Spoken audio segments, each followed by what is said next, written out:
이 정도로 빠른 속도면 우리가 엄청나게 센 빛을 만들 수도 있다는 얘기잖아. 우와, 빛 공장이다. 빛 공장.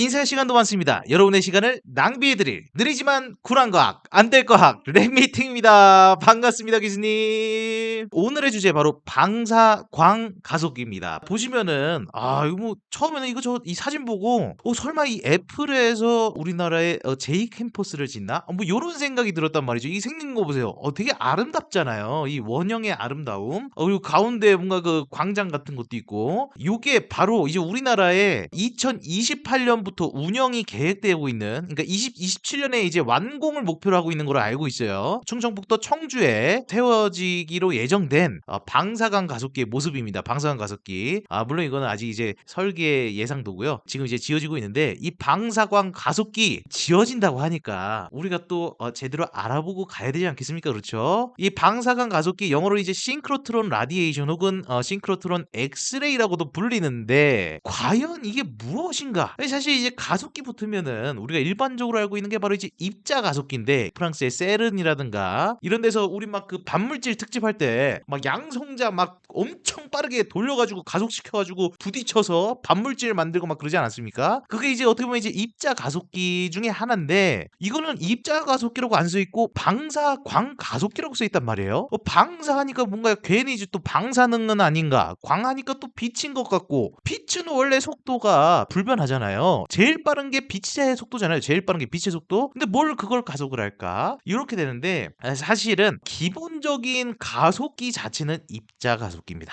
입자 가속기인데요. 정확하게 말하면 전자를 가속하는 가속기인데, 이 전자를 가속을 시켜서 빠르게 가속하는 전자에서 빛이 나오거든요. 빛이 방사된단 말이죠. 그거를 활용하는 가속기입니다. 그래서 정확하게 이 방사광 가속기는 풀네임으로 보면 방사광을 만드는 전자를 가속하는 가속기. 그래서 방사광 가속기라고 합니다. 방사광 가속기 왜 필요한 것인가? 아까도 말씀드렸다시피 이제 영어로는 싱크로트론 라디에이션 혹은 싱크로트론 엑스레이라고도 불린다고 했는데, 그 말은 엑스레이 같은 빛들을 우리가 인공적으로 제대로 만들 수 있기 때문에 쓰고 있는 거 아닐까? 뭐 이런 이슈가 되죠. 그게 왜 필요할까? 그게 중요한 거 아니겠습니까? 그죠? 그래서 요거를 어떻게 한 단어로 정리할 수 있을까? 요거를 좀 고민을 했단 말이죠. 했는데, 다른 뭐 이제 기사들이라든가 아니면은 뭐 설명회라든가 이런 데서 이 방사광 가속기를 표현하는 단어들이 몇 가지가 있습니다. 그 중에 하나가 이제 뭐 거대 현미경 뭐 요런 말도 쓰고, 혹은 빛 공장 뭐 요런 말도 쓰고 있는데, 이거 너무 괜찮은 비유긴 해요. 솔직히 이것보다 좋은 비유는 없어. 하지만 저도 약간 욕심이 나기 때문에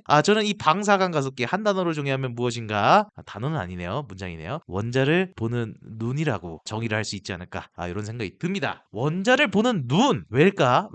자, 우리 눈으로 이거 모든 걸 보고 있잖아요. 근데 우리가 보지 못하는 것들이 있어. 매우 작은 것들이죠. 특히 그 중에서도 현미경을 쓰면 우리가 그래도 이제 세포 단위까지 보잖아요. 세포 단위까지 뭐 마이크로미터 사이즈라든가 이 정도는 본단 말이죠. 근데 아직까지 우리가 원자를 보는 건 쉽지 않단 말이야. 세포 자체도 수많은 원자들로 구성된 것이기 때문에, 그렇다면 그보다 훨씬 작은 원자들을 볼 수는 없을까? 그래서 결국에는 우리가 앞으로 이제 더 많은 발전된 과학적 업적을 이루려면 결국에는 우리가 원자를 보는 눈을 가져야 되는데, 그걸 위해서 탄생한 건물이 바로 방사광 가속기라고 얘기할 수 있지 않을까, 이런 생각이 듭니다. 근데 어쨌든 뭐지, 설명도 안 했는데 뭐 이 단어 넣는다고 무슨 말이야, 이런 좀 생각이 들잖아요. 그래서 우리가 차근차근히 얼마나 작은 것까지 볼 수 있는가, 요거에 대해서 좀 들어갈 필요가 있습니다. 자, 그렇다면 우리가 제일 먼저 생각해 봤을 때, 과연 작은 것들을 보는 것, 우리가 우리의 눈으로는 볼 수 없는 이 작은 것들을 보는 거, 어떤 것을 통해서 볼 수 있나요? 아까도 말씀드렸다시피 바로 현미경을 통해서 볼 수 있죠. 이것도 정말 그 인류의 역사를 뒤바꾼 엄청난 역사적인 과학 발명이긴 하지만, 이 현미경이 볼 수 있는 가장 작은 사이즈는 얼마나 될 것인가, 요거에 대해서 우리가 좀 집중해서 볼 필요가 있습니다. 보시면은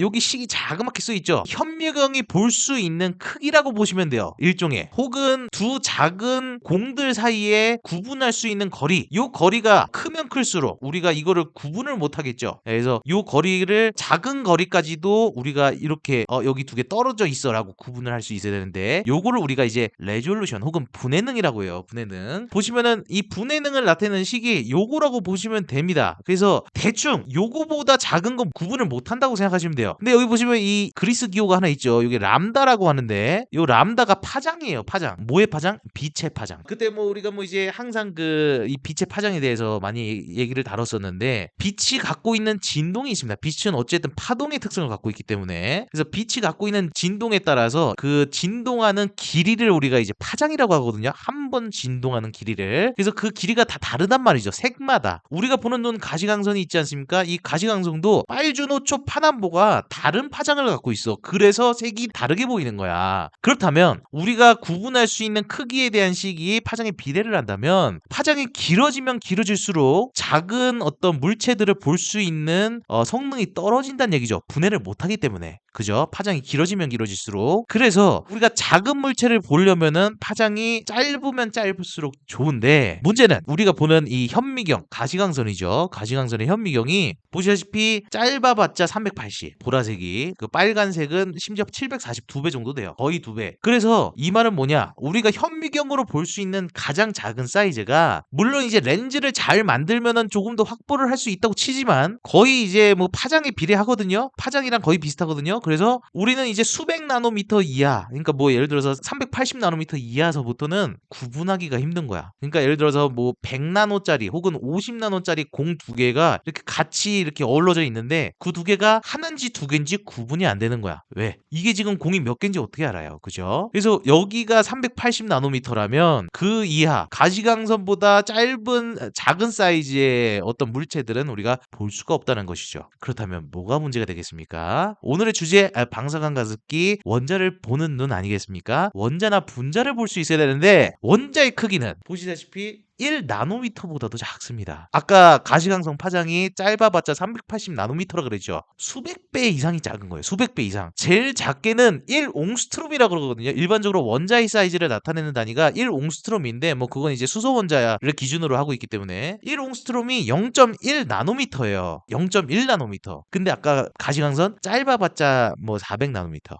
수천 배가 작은 거예요. 원자의 사이즈가. 절대로 현미경을 아무리 잘 만들어도 절대 볼 수 없다. 왜? 빛의 파장 때문에. 그래서 사실은 우리가 이제 현미경이 개발이 되면서 수마이크로나 뭐 마이크로 사이즈의 뭐 세포라든가 뭐 아니면 그 단위의 뭐 반도체라든가 뭐 요 정도들은 우리가 보면서 정말 엄청난 기술의 발전을 이루고 했는데 아직까지도 예를 들면 뭐 이제 DNA라든가 아니면 원자 수소랑 우라늄이랑 어디 있는지 구분하고 싶은데 못 한단 말이죠. 왜? 원자 너무 작기 때문에. DNA도 나노미터 사이즈잖아요. 그죠? 그래서 사실은 이제 현미경으로는 이게 못 보기 때문에 과학자들이 어떤 생각을 했느냐? 그래도 좀 뭔가 이 나노미터, 수나노미터 사이즈의 크기의 어떤 구조들을 보고 싶고 분자들을 보고 싶고 아니면 바이러스가 어떻게 생겼는지 보고 싶은데 그러면서 이제 만들어낸 그 새로운 현미경이 있습니다. 바로 대표적인 예 중에 하나죠. 이제 SEM이라 그래서 스캐닝 일렉트론 마이크로스코프. 한글로 말하면 이제 주사 전자 현미경. 사실 이제 주사라는 말을 잘 안 쓰니까 주사는 우리가 지금 술 먹을 때 쓰는 말인데 스캐닝이 좀 더 쉽죠. 스캔이라는 말을 훨씬 많이 쓰니까 우리는. 그래서 전자 현미경으로 이렇게 쭉 스캔한다는 얘기죠. 예, 쭉 스캔을 해가지고 이미지를 만드는 게 바로 이제 SEM인데 빛으로 만든 현미경에서는 아까 가시광선 파장에 한정될 수밖에 없다 그랬잖아요. 그러니까 수백 나노미터 이하의 물체들은 우리가 볼 수가 없게 되는데 전자니까 빛이 아니고 전자니까 뭐 사실 이제 전자도 어떻게 보면 이제 모든 물질은 파동을 갖고 있기 때문에 전자도 일종의 파동을 갖고 있어서 얘 자체의 파장도 계산을 할 수가 있습니다. 근데 그래봤자 빛보다 훨씬 작은 거의 뭐 1, 2나노미터, 1, 2나노미터 수준의 파장을 갖고 있기 때문에 전자를 이용한다면 우리가 거의 원자를 볼 수 있는 현미경 혹은 원자를 볼 수 있는 눈을 만들 수 있을 것이다 라고 생각을 해서 만든 게 바로 전자현미경이에요. 보시면 간단합니다. 여기 전자총은 일반적으로 여기도 여러 가지 방법이 있지만 보편적으로 쓰는 것 중에는 엄청나게 고온을 가해 필라멘트에다가 전구 같은 거 있죠. 필라멘트에다가 엄청나게 고온을 가하면 원자에 있던 그 전자들이 에너지를 받잖아요. 열 에너지. 에너지를 받으면 원자에 구속돼 있던 전자가 튕겨져 나옵니다. 그렇게 해서 총을 쏴요. 그게 이제 하나의 이제 전자총에 대한 예인데 그렇게 전자총을 만들어 가지고 빔을 쏴주는 거죠. 전자 빔을 쏴줘 가지고 자기장을 이용을 해서 일종의 포커싱을 해주고 포커싱을 해줘서 이 우리가 보고 싶은 물체 표면에다가 쏴준 다음에 그 쏴주면은 표면에 있는 원자에서 맞은 전자가 또 튕겨져 나와요. 그걸 이제 2차 전자라 그러거든요. 2차 전자가 튕겨 나와서 여기 검출기 들어가면은 이 검출기에서 모니터로 이미지를 만들어 주는 거야. 그래서 만들어진 게 바로 이 요 화면이죠. 요 화면. 그래서 보시면은 이게 엄청 디테일하잖아요. 아니 뭘 찍은지 내가 잘 모르겠어요. 뭘 찍은지 잘 모르겠지만 엄청 디테일한데 보시면은 요 흰색 선 보이시죠? 흰색 선. 요 흰색 선이 10 마이크로미터란 얘기예요. 10 마이크로미터인데 지금 이게 뭔지 모르겠는데 이게 20 마이크로미터 정도 돼 보이는 거죠. 근데 이렇게 디테일하게 찍을 수 있다는 건 이거 봐봐요. 요 작은 거. 이거 여기 점들. 이런 것들. 이런 거 거의 수십 나노거든. 결국에는 광학 현미경으로 못 보던 걸 우리가 전자 현미경으로 볼 수 있다는 얘기죠. 이 SEM 이제 워낙 발전해 가지고 웬만한 대학교에서도 하나씩은 구비하고 있을 정도입니다. 그래서 대충 뭐 이제 방 하나 사이즈면은 SEM을 구축할 수 있는데 이 SEM에서는 몇 가지 단점들이 있습니다. 몇 가지 단점들. 일단은 기본적으로 표면을 보는 현미경이에요. 표면. 그렇기 때문에 예를 들어서 우리가 이제 단백질을 제대로 분석을 한다. 단백질의 어떤 분자 구조가 어떻게 돼 있는지 이런 것들을 분석을 한다. 아니면 바이러스가 갖고 있는 분자 구조가 어떻게 돼 있는지 디테일하게 알고 싶다 그러면 결국엔 3차원적으로 분자 구조를 분석을 해야 되거든요. 그죠? 근데 얘는 이제 표면에서 튕겨져 나온 전자를 통해서 이미지를 만드는 거기 때문에 그게 많이 어렵습니다. 많이 어려워요. 물론 최근에 이제 이 SEM을 360도 돌려가면서 이제 토모그래피를 하는 3D SEM을 구현하는 연구들이 많이 진행되고 있고 실제로 구현이 되고 있긴 하지만 그걸로도 실질적으로 우리가 정말 작은 분자 단위의 구조들을 3차원적으로 딥하게 연구한다는 게 이 SEM으로는 상당히 힘듭니다. 예, 힘들고 또 두 번째로는 이 전자가 사실 공기 중에서는 산란이 잘 된단 말이죠. 그래서 공기를 완전히 빼줘야 돼요. 완전히 빼줘야 돼. 이 공간 안에서 이걸 챔버라 그러죠. 챔버 안에서 공기를 완전히 빼줘야 돼. 그 말이 뭐야? 진공을 엄청나게 높여줘야 된다는 얘기죠. 거의 완벽한 진공에 가깝게. 그런데 문제는 우리가 원자 단위에서 보고 싶은 것들이 생명체 관련된 거에서 많단 말이죠. 예를 들어서 아까 말했듯이 단백질, 뭐 바이러스, 뭐 DNA, 뭐 이런 것들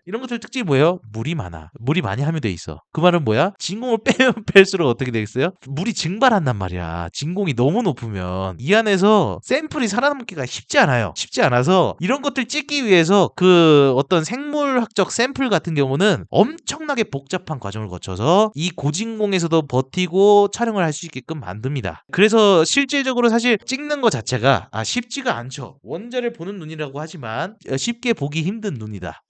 원자를 쉽게 보기 힘든 눈이다라는 문제가 있습니다. 그래서 기왕이면 물론 전자현미경 너무 아이디어 좋고 사실 저도 쓰고 있고 너무 좋아요. 너무 좋은데 기왕이면 우리가 눈으로 보는 것처럼 빛으로 보는 게 좋잖아요. 그죠? 그래서 고민을 하기 시작을 한 거죠. 우리가 원자를 볼 수 있는 다른 방법은 없을까? 이런 것들을 고민하기 시작을 했는데 자세히 보니까 빛의 파장이잖아요. 결국엔 이 광학 현미경의 가장 큰 핵심은 빛의 파장이 우리가 볼 수 있는 물체의 사이즈를 결정한다는 얘기예요. 그죠? 그러면 빛의 파장을 줄이면 되잖아. 원자만큼. 그래서 봅시다. 쭉 봤더니 아까 봤더니 가시광선이 이제 수백 나노미터 파장이라 그랬죠. 근데 아까 원자는 뭐라 그랬어? 1 나노미터보다 작은, 정말 작으면 0.1 나노미터 정도 되는 사이즈를 갖고 있다 그랬죠. 그러면 뭐 그 정도 사이즈의 파장을 갖고 있는 빛을 쓰면 되잖아 하고 딱 보니까 엑스레이가 있는 거야. 그 말은 뭐야? 우리가 엑스레이로 현미경을 만들면 원자의 구조를 볼 수 있다는 얘기예요. 우리 눈으로 이렇게 보는 것처럼. 그래서 이 엑스레이에 대해서 다시 한번 관심을 갖기 시작을 합니다. 이 엑스레이 누가 처음 발견을 했느냐? 1895년 렌트겐이 발견을 했죠. 렌트겐이 발견을 해서 정확하게는 이제 1895년 11월 8일 오늘날 X선이라고 불리고 혹은 이제 이 당시에는 렌트겐이 발견해서 렌트겐 선이라고 불리는 엑스레이가 발견이 됐는데 이 보시다시피 이게 지금 안에 손이거든요. 렌트겐 안에 손을 엑스레이를 쏴가지고 그 뒤에 이제 뭐 옛날에 그 필름 카메라처럼 관광 필름 역할을 하는 판을 갖다 댔더니 안에 뼈가 보이더라. 왜냐면 밀도가 낮은 이런 우리 살 같은 것들은 X선이 그냥 투과를 하거든요. 근데 뼈는 밀도가 높고 X선은 흡수율이 좋기 때문에 이렇게 투과를 못해서 뼈가 보이는 거예요. 우리 살을 뚫고. 이야, 이 대박이다. 네, 그래서 이 X선을 발견을 해서 렌트겐이 1901년에 노벨 물리학상을 받았는데요. 이게 사실은 1901년에 노벨상 시상식이 시작됐단 말이죠. 사실 이 X선의 발견이 최초의 노벨 물리학상이라는 어떤 영광을 갖고 있는 연구이기도 합니다. 그래서 이 X선, 우리 뭐 엑스레이 많이 찍잖아요. 이 X선을 만들 수 있는 어떤 광원을 만들어야 되잖아요. 조명을 만들어야 되는데 이 X선 만드는 조명 생각보다 어렵지 않습니다. 어렵지 않아요. 보시면은 어떻게 보면 이제 이것도 이제 전자총이거든요. 전자총. 아까 말했죠. SEM에서도 똑같이 쓰는 것처럼 여기 필라멘트를 엄청나게 가열을 해. 여기다 센 전류를 막 가해주면 열이 엄청 올라가면서 엄청 뜨거워지면서 여기에서 전자가 튕겨져 나오겠죠. 전자가 튕겨져 나오면 얘랑 또 이제 고전압을 가하면 전자가 가속된단 말이야. 이 사이에서 가속이 돼서 금속에 팍 부딪히면은 운동 에너지가 확 소실이 되죠. 운동 에너지가 확 소실이 되면은 그 중에 대부분은 이제 열 에너지로 바뀌어서 변환이 돼서 여기 이제 열로 소실이 되는데 그 중에 아주 작은 퍼센트로 X선이 나온다는 얘기야. 왜냐면 에너지가 어쨌든 전자가 운동하는 운동 에너지가 여기서 멈추기 때문에 충돌하면서 멈추기 때문에 그 에너지가 어딘가로 쓰여야 되잖아요. 그 중에 일부는 X선으로 나오고 그 중에 대부분은 열로 빠져나옵니다. 그런 식으로 엑스레이를 만들어요. 물론 여기에서 또 무슨 광전 효과 뭐 등을 이용을 해서 특성 엑스레이 뭐 이런 것들이 같이 나오긴 하는데 뭐 그건 중요하지 않고 어쨌든 되게 브로드한 엑스레이가 나온다는 얘기죠. 이 운동 에너지가 충돌하면서 빛 에너지와 열 에너지로 변환이 되면서 그렇게 해서 이제 엑스레이 튜브를 만드는데 요걸 이용해서 우리가 어디다 씁니까? 바로 건강검진할 때 이렇게 엑스레이 이미징을 하는데 의사 선생님이 판에다가 이렇게 갖다 대고 움직이지 마세요 이러면은 여기서 뭔가 쏜단 말이야. 몰랐죠. 뒤에서 엑스레이 총을 내 등에다 쏴요. 그러면은 아까 그 갖다 댄 판이 디텍터야. 네, 여기서 이제 이미지를 쭉 스캔해서 요렇게 만들죠. 이 엑스레이 말고 또 다른 응용이 뭐가 있습니까? 바로 CT 스캔 있죠. CT 스캔.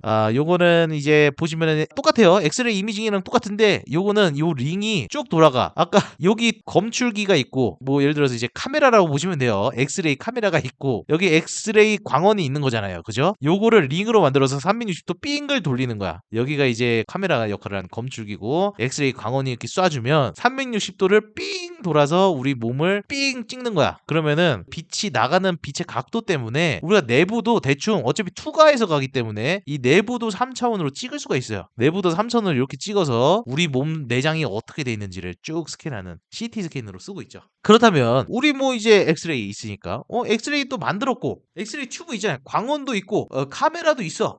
이제 현미경 만들 수 있는 거 아닌가? 뭐 엑스레이 광원 있고 엑스레이 카메라 있잖아. 현미경 만들 수 있는 거 아닌가? 근데 이제 여기에는 또 문제가 하나 있습니다. 요렇게 엑스레이 튜브로 만드는 엑스레이 광원이 세지가 않아요. 이게 현미경으로 쓰기에는 세지가 않은 문제가 있어. 세지가 않은 문제가 있어. 그러다 보니까 우리가 이제 그냥 그 현미경이 아니라 사진기 형태로 찍고 있는 거잖아요. 사진기 형태로 찍고 있는 것이고 심지어 왜 의사 선생님이 숨 들이마시고 움직이지 마세요 하는 이유가 뭐겠어요? 내가 움직이지 않을 동안 그 빛을 받아야지 이런 선명한 이미지가 나온다는 얘기잖아요. 그러니까 그만큼 빛이 작다는 얘기야. 빛의 밝기가 낮기 때문에 그만큼 이제 찍는데 뭐 한 1, 2초 정도 더 선명한 이미지를 얻기 위해서 더 걸리게끔 한다는 얘기죠. 그래서 이렇게 그냥 사진으로 찍어서 보는 것들은 사실 이거 뭐 이렇게 작은 것끼리 구분해 봐야 뭐 한 0.5mm 뭐 요 정도밖에 구분이 안 돼요. 이거를 현미경으로 만들 수가 없습니다. 빛이 너무 작아서. 그래서 우리가 무엇이 필요한 것이냐? 바로 이렇게 거대한 건물에 엑스레이 발생 장치가 필요한 거예요. 이 정도 크기의 건물은 갖춰놔야 그만큼 현미경을 만들 만한 규모의 밝기의 엑스레이가 만들어진다는 얘기죠. 그래서 아까도 말씀드렸다시피 요거를 뭐라 그러냐? 싱크로트론 라디에이션 혹은 싱크로트론 엑스레이 혹은 한국말로 요즘은 이제 방사광 가속기라고 하는데 자, 이 방사광 가속기 어떻게 만들어졌느냐? 요거를 또 역사적으로 거슬러 가면 바로 1947년에 이 사람들이 어떤 사람들이냐면 제너럴 일렉트릭이라는 미국의 정말 유명한 회사 있죠. 과학자들입니다. 그 회사의 과학자들이 사실은 이제 그냥 전자를 가속하는 입자 가속기를 만드는 중이었어요. 그래서 이 입자 가속기를 이름을 싱크로트론이라고 지어서 그때부터 이제 우리가 싱크로트론이라고 하는데 이걸 만들어 놓고 이제 가동을 하는데 전자를 가속을 시키고 있는데 자꾸 자꾸 조그만 창에서 여기 보이시죠? 여기 지금 조그만 가속기예요. 싱크로트론이라고 하는 조그만 가속기에서 가속을 하는데 자꾸 이 창문에 빛이 나오는 거야, 빛이. 그때 이제 이 과학자 중에 한 명이 생각은 이거 느낌이 안 좋잖아. 이거 뭔가 원자폭탄 연구하던 시절인데 이거 혹시 뭐 무슨 아크 방전 아니야? 이거 괜히 큰일 나는 거 아니야? 이러면서 가속기 꺼, 가속기 꺼. 막 이러면서 이거 좀 결함인데 이거 해결하고 싶은데 뭐 이런 접근을 했었다는 거죠. 근데 이거를 이제 과학자들이 모여서 이게 무슨 빛인가? 아크 방전인 줄 알았는데 아크 방전이 아니야. 무슨 빛이지? 이렇게 봤더니 알고 봤더니 사실 우리가 이제 안테나를 만들 때 우리 뭐 이제 통신할 때 안테나 쓰잖아요. LTE, 5G 하는 게 이 안테나에서 작은 안테나에서 전자를 빠르게 진동을 시키는 거거든요. 이 진동이라는 게 결국에는 가속 운동이에요. 전자를 가속 운동을 시키면은 이 공기 중에서 전자기파가 퍼져나갑니다. 요게 이제 안테나의 원리거든요. 그 말은 뭐냐면 전자가 가속될 때 빛이 발생한다는 얘기예요. 빛은 전자기파기 때문에. 근데 우리가 쓰고 있는 통신 장비는 뭐 이제 3G, LTE, 5G 같은 경우는 기가헤르츠. 그러니까 요거는 이제 센티미터에서 밀리미터 정도 되는 그런 파장을 갖고 있는 빛을 만드는 거죠. 전파도 사실은 빛이랑 똑같은 거기 때문에 그런 빛을 만드는 게 이제 LTE, 5G 안테나라면 여기 같은 경우는 지금 우리 눈으로 보이잖아 이게. 여기 지금 가시광선이 섞여 있는 빛이란 얘기죠. 그러니까 엄청 작은 최대 수백 나노미터 이하의 파장을 갖고 있는 빛이 나오는 게 알고 보니까 이 전자의 가속 운동 때문에 생기더라. 왜냐면 이제 원으로 돌기 때문에 이 원 운동은 기본적으로 가속 운동이거든요. 직선으로 움직이다가 이렇게 꺾어가는 거잖아요. 꺾어간다는 건 뭐야? 에너지가 벡터가 변한다는 거기 때문에 결국엔 전자한테는 가속 운동이에요. 그래서 전자가 원 운동을 한다는 거는 얘가 가속 운동을 한다는 거고 가속 운동을 할 때마다 이 접선으로 빛이 나오는 거야. 그걸 본 거죠. 그래서 이 당시에는 사실 목적이 입자 가속기를 만드는 거였기 때문에 이건 결함이에요. 왜냐면 에너지가 소실되는 거거든. 왜냐면 에너지 보존 법칙인데 빛 에너지도 에너지잖아요. 빛 에너지는 우리가 원하는 게 아니기 때문에 이 사람들은 이걸 어떻게 하면 없앨까 하는 게 이제 입자 가속기에서의 어떤 핵심 연구였는데 누군가 그런 얘기를 하기 시작을 한 거죠. 이거 잘 이용하면 입자 가속기에서 전자가 가속되는 속도가 거의 빛의 속도에 맞먹게 빛의 속도의 99.999%의 속도로 전자를 가속시키는 거거든요. 이 정도로 빠른 속도면 우리가 엄청나게 센 빛을 만들 수도 있다는 얘기잖아. 우와, 빛 공장이다. 빛 공장.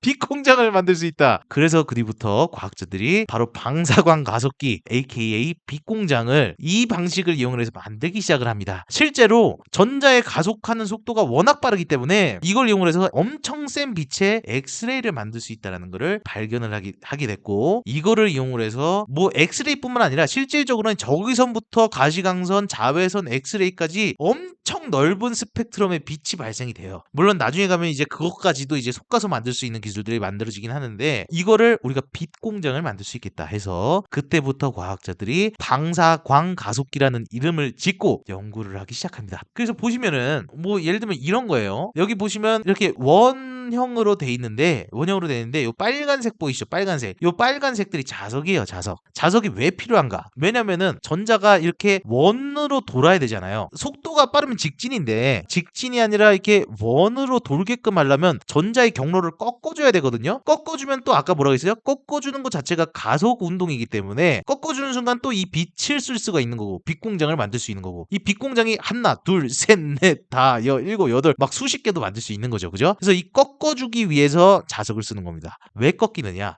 요거는 이제 학창 시절에 FBI F는 힘, B는 자기장, 여기 I는 전류, 그죠? 근데 전자의 운동이 전류의 방향의 반대 방향이기 때문에 전자의 흐름이 결국에는 전류의 흐름이기 때문에 실질적으로는 전자의 흐름은 얘가 이리로 가야 되는데 손이 이렇게 생겨서 죄송합니다. 그래서 어쨌든 자기장이 있으면 어떤 일이 생기느냐 봐봐요. 전류랑 자기장이 있어. 그러면 그 수직 방향으로 힘이 생긴다는 거잖아. 그러면은 요 그림으로 봤을 때 자기장이 이쪽에서 흐르죠. N에서 S극이 자기장의 방향. 그리고 전자가 이렇게 가니까 전자가 다가올 때 이쪽으로 가니까 전류는 반대로 절로 가는 거지. 가만있어 봐. 이게 제 화면이랑 그 여러분을 보시는 거랑 반전이 되어 있네요. 그 손을 바꿔야 되나? A few moments later. 그렇지. 요렇게 가야 되지. 맞죠? 뒤로 가고 있으니까. 전자가 앞으로 보고 있는데, 전자가 앞으로 보고 있다는 건 전류는 뒤로 가고 있다는 얘기니까. 전류 여기야? 그러면 힘이 이쪽이잖아요. 그죠? 그래서 꺾인다는 거야. 아무튼. 그래서 힘을 받아서 꺾인다. 야. 그래서 힘을 받아서 꺾이는 거야. 꺾이면 뭐 가속 운동이기 때문에 빛이 나온다. 그래서 꺾일 때마다 빛이 나와서 이 빛으로 우리가 엑스레이 현미경도 만들고 이렇게 할 수 있다라는 얘기죠. 어마어마하죠. 근데 자 지금 우리가 사실 우리나라에 방사광 가속기가 이미 2대가 있습니다. 2대가 있어요. 하나는 이제 3세대 방사광 가속기, 다른 하나는 4세대 선형 방사광 가속기인데 자 이게 세대가 붙잖아요. 세대가 붙는다는 건 뭔가 발전했다는 얘기죠. 자 우리가 결국에는 목표가 뭐예요? 일단은 우리가 이제 엑스레이 현미경을 만들고 싶은 건데 혹은 이제 엑스레이 분석 장비를 만들고 싶은 건데 엑스레이를 세게 만들수록 좋잖아. 우리가 어두운 데에서 공 찾는 게 쉬워요? 아니면 밝은 대낮에 공 찾는 게 쉬워요? 어두운 데서 후레쉬 없이 하필이면 구름까지 꼈어. 구름까지 낀 별빛에 의존을 해서 공을 찾는 게 쉬울까요? 아니면 밝은 대낮에 공을 찾는 게 쉬울까요? 그러니까 우리의 목적은 엑스레이를 더 밝게 만들어야 되는 건데 어떻게 하면 밝게 만들 수 있을까 이제 과학자들이 고민을 하기 시작합니다. 네, 그게 바로 이제 지금 우리가 말하는 3세대예요. 사실 1세대는 요걸 이제 1세대로 뭐 1세대와 다름없게 보고 있고 전자를 빛을 발생시키기 위한 목적으로 휘게 만든 거는 2세대. 자, 3세대는 무엇이냐? 엑스레이를 더 효과적으로 더 밝게 뽑아낼 수 있는 그런 기술을 만든 게 바로 3세대라고 보시면 됩니다. 3세대. 3세대의 특징이 뭐냐? 아까 말했듯이 자석을 쓰는 이유가 뭐예요? 전자의 경로를 꺾기 위해서 썼다 그랬죠. 전자의 경로가 꺾어지면 원형으로 돌기도 하지만 여기서 실질적으로 엑스레이 같은 빛이 발생하기 때문에 이 빛을 이용을 해서 우리가 전자현미경이라든가 뭐 분광학이라든가 이런 것들을 할 수 있다는 얘기 아니겠습니까? 근데 요 한 번 꺾어서 가는 게 효율적이지 않다는 거야. 훨씬 더 강하고 훨씬 더 밝고 그리고 훨씬 더 어떻게 보면 이제 포커싱이 잘 돼야지 분해 능력이 좋아지잖아요. 그러니까 진짜 작은 사이즈의 빔을 만들어야 좋은 건데 그러기 위해서 어떤 방법이 있을까 과학자들이 고민하기 시작한 거죠. 그게 바로 이제 3세대의 고민입니다. 3세대 방사광 가속기에. 그래서 이런 걸 만든 거예요. 위글러 혹은 언듈레이터라고 하는데 사실 두 개는 뭐 기술적인 차이는 별로 없습니다. 목적의 차이가 있다고 보시면 돼요. 요거 이제 파란색 빨간색 이게 뭐냐면 결국에는 N극 S극 N극 S극이에요. N극 S극 N극 X극인데 이게 뭐냐면 아까 뭐라 그랬어요? 자석이 이렇게 N극 S극이 있으면 자기장의 방향이 결정되잖아요. 그리고 여기는 N극 S극 여기는 위가 N 아래가 S를 치면은 어떤 일이 일어나겠습니까? 전자가 이렇게 꺾여졌다가 이렇게 꺾여졌다 이렇게 꺾여졌다가 이렇게 꺾여졌다. 그죠? 빛이 한 번 두 번 그냥 꺾여지고 있는 과정에서 계속 빛이 나오는 거야. 빛이 점점 나와서 이렇게 여러 나발의 빛이 짧은 경로 안에서 매우 작은 빔 사이즈를 가지고 큰 엑스레이 빛이 만들어집니다. 머리 좋죠. 되게 아이디어는 심플한데 머리가 좋은 거예요. N극 S극을 이렇게 교차를 시켜놨더니 전자의 경로가 힘이 일로 갔다 절로 갔다 일로 갔다 절로 갔다 하는 거 아니에요. 그러니까 전자의 경로가 이렇게 마치 물고기가 헤엄치듯이 이렇게 가면서 꺾일 때마다 계속 자외선 빛이 나와. 자외선 빛이 팍 나와. 물론 이제 자외선만 있는 것도 아니고 이제 가시광선, 자외선, 엑스레이 뭐 적외선 다 나오는 거죠. 그래서 빛이 계속 나와. 여기 자석을 통과하는 내내 꾸물꾸물꾸물꾸물하면서 계속 꾸물거릴 때마다 빛이 나올 거 아니에요. 그래서 그 빛이 쭉 나오게끔 하는 게 위글러랑 언듈레이터라고 하는데 위글러 같은 경우는 빛의 아주 큰 넓은 스펙트럼 그러니까 적외선부터 엑스레이까지 이게 지금 스펙트럼이라고 보시면 돼요. 여기가 뭐 적외선이라고 치면은 적외선, 가시광선, 자외선, S레이를 넓은 범위에서 큰 빛을 쏘게 만드는 게 위글러의 목적이면 장비는 거의 똑같습니다. 장비의 원리는 똑같아요. 위글러의 목적은 그러려면 이제 뭐 자기장을 더 세게 가해서 더 크게 꺾게 한다든가 아니면 뭐 자석의 간격을 더 넓힌다든가 뭐 이렇게 하겠죠. 그렇게 해서 이렇게 넓은 스펙트럼의 큰 빛을 발생시키는 게 위글러의 목적이고 언듈레이터는 같은 형태의 원리인데 촘촘하게 자석들을 배치를 하고 최대한 이 전자가 꺾이는 폭을 짧게 여러 번 가져가서 아주 샤프한 빔 사이즈를 가져가는 거야. 빔 사이즈를 아주 샤프하게 가져가면은 얘네가 이제 결마즘이라 그래서 이제 요건 이제 좀 전문 용어니까 결마즘이라 해서 그 빛에 의해서도 이제 전자들이 점점 정렬이 되기 시작을 하고 움직이면서 그러면서 어떻게 보면 이제 하나의 빛의 파장을 가지는 연속적인 빛이 나오기 시작을 합니다. 그게 이제 언듈레이터의 목적인데 그거를 하면 뭐가 좋느냐 단파장 그러니까 다 버리고 나는 진짜 순수한 엑스레이를 만들 거야. 그래서 훨씬 더 고해상도의 뭐 이미징에 쓸 거야. 뭐 요런 목적으로 하기 위해선 결국에는 파장 범위 범위가 좁을수록 좋거든요. 그러니까 한 파장만 있으면 좋아요. 한 파장만. 그래서 이렇게 단파장에 아주 센 엑스레이파를 만드는 그런 목적으로 언듈레이터를 씁니다. 뭐 이거는 자기장의 세기와 간격과 이런 것들을 잘 조정을 해서 만드는 거기 때문에 원리 자체는 똑같지만 어쨌든 목적은 뭐다? 목적은 결국에는 아주 센 빛을 만드는 공장을 만들고 싶은 거예요. 그래서 3세대 방사광 가속기는 이런 위글러와 언듈레이터를 이렇게 밴딩 마그넷은 여전히 있어요. 밴딩 마그넷 사이에 이렇게 끼우든가 아니면은 심지어 이제 밴딩 마그넷도 하나만 두는 게 아니라 밴딩 마그넷을 두 개를 꺾일 때 두 개씩을 놓아서 그 꺾임의 폭을 좀 줄이는 형태로 만든 게 바로 3세대 방사광 가속기입니다. 그래서 그게 목적은 뭐다? 훨씬 더 밝은 밝기와 훨씬 더 폭이 작은 빔 사이즈를 만들기 위한 목적이고 그게 어떻게 보면 성공한 게 바로 3세대 방사광 가속기죠. 그래서 아까 말씀드렸다시피 우리나라에서 존재하고 있는 이 3세대 방사광 가속기가 바로 포항에 있습니다. 포항. 인사할 시간도 많습니다. 여러분의 시간을 낭비해드릴 느리지만 쿨한 과학 안될각 랩미팅이었습니다. 감사합니다, 교수님.